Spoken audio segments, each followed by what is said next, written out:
Hi friends, welcome to Latcham's recipe. இன்றைக்கி நம்ம சேனலில் பன்னீர் ரோஸ் வச்சு ரோஸ் மில்க் சிரப்பு தான் பண்ண போகிறோம் ஹோம்மேடாக. அது எப்படி செய்கிறதுன்னு பார்க்கலாம் வாங்க. அந்த சிரப்பு பண்ணுறதுக்கு நான் இப்போ 200 கிராம் கடையில் தான் வாங்கினேன் இந்த பன்னீர் ரோஸு. இதில் 25லேருந்து 30 பூ கிட்ட எடுத்து வச்சுருக்கேன். நான் 2 கப் சர்க்கரை போட்டு தான் சிரப்பு பண்ண போகிறேன். அதுக்கு இந்த பூ போதுமானது. இப்போ இந்த ரோஜா பூ இருக்குல்ல, இதில் இந்த வெறும் இதழ்களை மட்டும் நம்ம எடுத்துக்கணும். பன்னீர் ரோஸு இதே பேபி பிங்க்கில் கூட கிடைக்கும் பன்னீர் ரோஸு. இது கொஞ்சம் டார்க் கலர் ஆகும். இந்த 2 ரோஸ்லேருந்து நம்ம பண்ணி எடுத்துக்கலாம். சிரப்பு ரொம்பவே நல்லாயிருக்கும். இப்போ இந்த இதழ்களை மட்டும் நம்ம இப்படி எடுத்துக்கணும். இந்த காம்பு நடுப்புற இருக்கிற மரகதத்தை விட்டுடணும். மஞ்சள் கலராக இருக்குல்ல, அதை விட்டுட்டு இந்த மாதிரி இதழ்களெல்லாம் எடுத்து ஒரு அகலமான பாத்திரத்தில் போட்டு ஒரு 2 தடவை கழுவி எடுத்து தண்ணி வடிகட்டி எடுத்துக்கலாம். இப்போ பாருங்கள், ரோஜாவோட இதழ்கள் எல்லாம் எடுத்துட்டு தண்ணியில் 2 தடவை அலசிட்டு தண்ணி இல்லாமல் வடிகட்டி எடுத்துகிட்டு வந்துட்டேன். அப்புறம் இதை நம்ம சர்க்கரை பாகு பண்ணி அதில் தான் அந்த ரோஸை சேர்த்து காய்ச்ச போகிறோம். அது கலருக்கு நம்ம எந்த கெமிக்கலும் சேர்க்காமல் பீட்ரூட் துண்டுகள் தான் 2 பீஸ் சேர்க்க போகிறேன். இப்போ எப்படி செய்கிறதுன்னு பார்க்கலாம். இப்போ நம்ம அடுப்பில் ஒரு கடாய் வச்சுக்கலாம், அடிகனமான பாத்திரமா. இப்போ சர்க்கரை நான் இந்த கப்பால் 2 கப் எடுத்துக்க போகிறேன். அதே கப்பால் 2 கப் தண்ணி சேர்த்துக்கலாம்.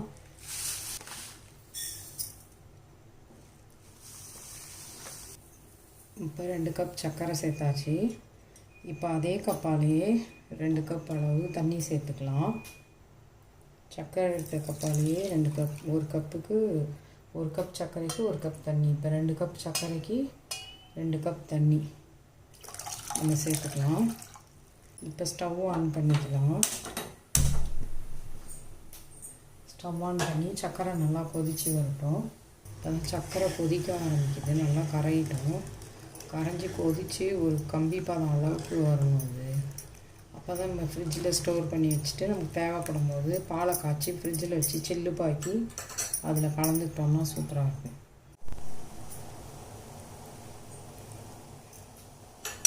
இப்போ சர்க்கரை கொதிக்க ஆரம்பிச்சிருச்சு. இது நல்லா கொதித்து ஒரு கம்பி பாதம் வர அளவுக்கு கொதிக்கணும். இப்போ தான் கொதிக்க ஸ்டார்ட் பண்ணியிருக்கு. எப்படியும் அது கம்பி பாதம் வரணும்னா ஒரு 5லேருந்து 7 நிமிஷமாக அது ஆகும். அதனால் அப்படியே கொதிக்கிட்டோம் மீடியம் ஃப்ளேமில்.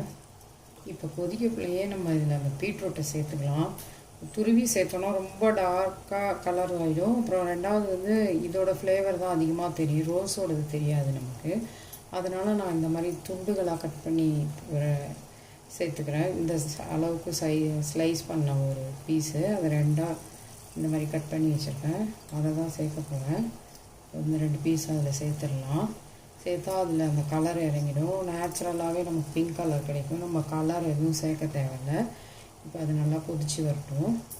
அதே மாதிரி இந்த ரோஸ் பேட்டல்ஸ் இருக்குல்ல, இதழ்களை அப்படியே நம்ம மிக்ஸி ஜாரில் சேர்த்து ஒரு சுற்று பல்ஸ் மோடில் கொடுத்து கூட சேர்த்துக்கலாம். இதில் இருக்க துவர்ப்பு தன்மையை நம்ம உடம்புக்கு ரொம்பவே நல்லது. இப்போ பார்த்திங்கன்னா ஒரு 3 நிமிஷம் கொதிச்சிச்சு இந்த சர்க்கரை பாகு. இந்த அளவுக்கு தான் கலர் வந்திருக்கு நம்மளுக்கு. இப்போ இது நல்லா பாகு பதம் வர அளவுக்கு இதுலேயே இந்த பீட்ரூட் கொதிக்கட்டும். இப்போ பாருங்கள், நல்லா கொதிச்சு வந்துருச்சு அந்த சர்க்கரை பாகு. பீட்ரூட் கலர் அதில் நல்லா இறங்கியிருக்கு. இந்த கலரே போதுன்னா நம்ம அப்படியே விட்டுடலாம். ஏன்னா ரோஸ் வேறு போட போகிறோம், அது டார்க் கலர் ரோஸ் தான் போடுறோம், பன்னீர் ரோஸு. அதனால் அப்படியே விடுறதுனால எனக்கு கொஞ்சம் டார்க்காக வேணுன்றதுனால இந்த ஒரு பீஸை மட்டும் மிக்சியில் அப்படியே ஒரு ஓட்டு ஓட்டி அதில் சேர்க்க போகிறேன். இப்போ பாருங்கள், இந்த பீட்ரூட்டையும் எடுத்துகிட்டு நல்லா கொதிக்க விட்டேன். இந்த பீட்ரூட் நல்லா வெந்துருச்சுக்கிறோம். அதுலேருந்து ஒரு பீஸ் எடுத்து இந்த ரோஜா இதழ்களோடு சேர்த்து ஒரு பல்ஸ் மோடு கொடுத்துருக்கேன். போதும், இந்த அளவுக்கு கம்பி பாதம் வந்துருச்சு. இப்போ அதில் ரோஸ் சேர்த்துக்கலாம். நம்ம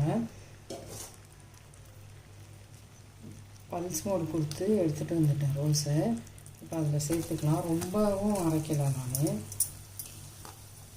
பாதியை தான் அப்படியே ஒன்றும் பாதியமாக சுற்றி எடுத்துக்கிட்டேன். பாதி அப்படியே முழு பேட்டல்ஸாக தான் இருக்குது. இது இப்போ ரோஜா சேர்த்த உடனே நம்ம ரோஜா இதழ்களை சும்மா 1 நிமிஷம் நமக்கு கொதித்து வந்தால் போதும். ஹை ஃப்ளேமில் வச்சுக்கோங்க. இப்போ இந்த ஸ்டேஜில் ஸ்டவ் ஆஃப் பண்ணிடலாம். ரொம்ப கொதிக்க வைக்கக்கூடாது, 1 நிமிஷம் கொதித்தாலே போதும். இப்போ ஸ்டவ் ஆஃப் பண்ணிவிட்டு நம்மளுக்கு அது பாகு பதம் ஒரு கம்பி பதம் பிசு பிசுப்பு வந்துச்சு இல்லையா? இப்போ அந்த சக்கரை பாகு கிறிஸ்டலாக ஆகாமல் இருக்கிறதுக்கு இந்த மாதிரி எலுமிச்சம்பழம் சின்ன ஸ்லைஸாக கட் பண்ணி ஒரு 1/4 ஸ்பூன் அளவுக்கு ஒரு 5-6 ட்ராப் வர அளவுக்கு இதில் சேர்த்துக்கலாம். இப்போ நான் அதை சேர்த்துக்கிறேன். அந்த லெமன் ஜூஸ் அதில் சேர்த்துட்டேன். இப்போ அதை நல்லா கலந்து விட்ருங்க. அப்போ அது ஆறுனாலும் கிறிஸ்டல் ஆகாமல் இருக்கும் நமக்கு சக்கரை பாகு. இது ஆறட்டும், நம்ம வடிகட்டிட்டு அதுக்கப்புறம் தான் நம்ம ரோஸ் மில்க் ப்ரிப்பேர் பண்ணிக்கணும். இப்போ சிரப்பு நல்லா ஆறி ரூம் டெம்பரேச்சராக வந்துருச்சு. இப்போ இதை நம்ம ஃபில்டர் பண்ணிக்கலாம். ஃபில்டர் பண்ணிவிட்டு இந்த மாதிரி கண்ணாடி பாட்டில் ஏதாவது நம்ம எதாவது வாங்கும்போது இருக்கணும் கொடுப்பாங்கல்ல, வாங்குவோம்ல, அந்த பொருள் தீர்ந்தோடனே கழுவி இது மாதிரி எடுத்து வச்சுக்கிட்டோம்னா ஃப்ரிட்ஜில் நம்ம ஸ்டோர் பண்ணுறதுக்கு ஈஸியாக இருக்கும். ஊறுகாய் அந்த மாதிரி சிரப்பு செய்கிறோன்னு வச்சுக்கோங்க, ஜூஸ் ஏதாவது பண்ணுறோன்னா அப்படி எடுத்து வச்சுக்கிறதுக்கு ஈஸியாக இருக்கும். காசு போட்டு நம்ம வாங்க தேவையில்ல. இந்த மாதிரி கண்ணாடி பாட்டிலில் நம்ம எதாவது வாங்கினா தூக்கி போடாமல் கழுவி பத்திரமா பயன்படுத்திக்கலாம். இப்போ இந்த சிரப்பு நல்லா ரூம் டெம்பரேச்சர் வந்து ஆறிடுச்சு. இப்போ நான் அதை வடிகட்ட போகிறேன். இது மாதிரி ஒரு ஃபில்டர் வச்சுக்கோங்க. அதில்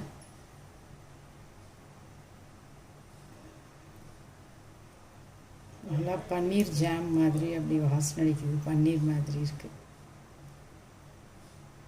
அந்த சிரப்பும் நல்லா கொதித்து நம்ம ஒரு கம்பி பதம் அளவு கொதிக்க விட்டதுனால நல்லா பிசு பிசுன்னு நல்லா வந்திருக்கு.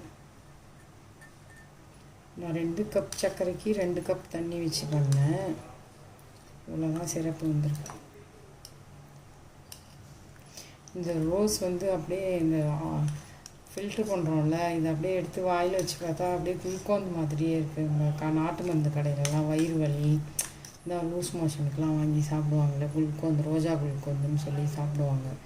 அது தேன்லாம் போடுவாங்க. இது நம்ம சக்கரை பாகு போட்டிருக்கோம். அந்த மாதிரி தான் டேஸ்ட்டாக நல்லாயிருக்கு. இதை தூரமாக தூக்கி போட்டுறாமல் ஃபில்ட்ரு பண்ணோடனே இந்த சர்க்கரையில் போட்ட ரோஜா இதழ், அந்த பீட்ரூட் இது இருக்குல்ல, அதை என்ன பண்ணுங்க, நல்லா ஃபில்ட்ரு பண்ணிட்டு ஒரு பாக்ஸில் எடுத்து வச்சுட்டு ப்ரெட் டோஸ்ட் பண்ணிவிட்டு நெய் போட்டு இதை அப்படியே இடையில வச்சு குழந்தைங்கள்ட்ட கொடுத்தாலும் சூப்பராக இருக்கும், சாப்பிடுவாங்க. வேஸ்ட் பண்ணிடாதீங்க. இப்போ பாருங்கள், பால் வந்து நான் காய்ச்சி முன்னாடியே ஃப்ரிட்ஜில் எடுத்து வச்சுட்டேன். நல்லா சில்லுன்னு ஆயிடுச்சு பால். இப்போ நம்ம பாலில் ஐஸ் கட்டி போட்டு அந்த சிரப்பெல்லாம் சேர்த்தோன்னா கொஞ்சம் லிக்விட் அதிகமாக தெரியும். அது மாதிரி நம்ம எப்பயுமே ரோஸ் மில்க் கலக்கும் போது நீங்கள் முன்னாடியே பாலை காய்ச்சி ஃப்ரிட்ஜில் சில்லுன்னு ஆக்கி வச்சுருங்க. அதுக்கப்புறம் இந்த ரோஸில் மிக்ஸ் பண்ணி நமக்கு எத்தனை பேருக்கு வேணுமோ அதுக்கு தகுந்த மாதிரி மிக்ஸ் பண்ணிக்கணும். இப்போ நான் 2 பேர் கலக்கிற அளவுக்கு தான் பால் ஃப்ரிட்ஜில் எடுத்து வச்சுருந்தேன். இப்போ எப்படி கலக்கிறதுன்னு பார்க்கலாம். இந்த மாதிரி ஒரு கிளாஸ் டம்ளர் எடுத்துக்கோங்க.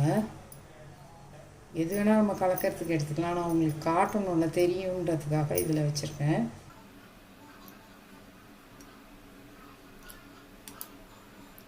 இந்த ஸ்பூனால் 3 ஸ்பூன் சேர்த்துருக்கேன். சேர்த்துட்டு இந்த பால் மேலே சில்லுப்பு இருக்கிறதுனால மேலே ஏடு இருக்குது, அதெல்லாம் நவுத்திட்டு நம்ம இப்போ இந்த பால் அதில் சேர்த்துக்கலாம்.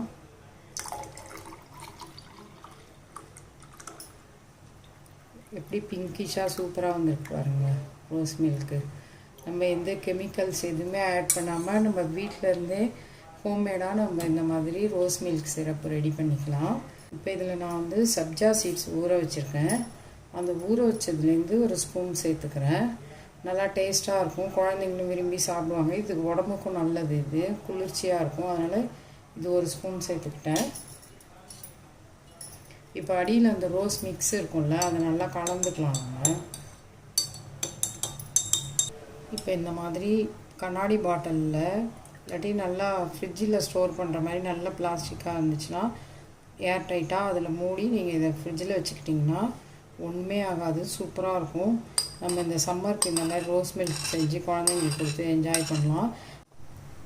இப்போ ரோஸ் மில்க் ரெடி ஆகிடுச்சு. ரோஸ் மில்க் சிரப்பு பண்ணிவிட்டு இப்போ ரோஸ் மில்க்கும் மிக்ஸ் பண்ணி வச்சிட்டேன்.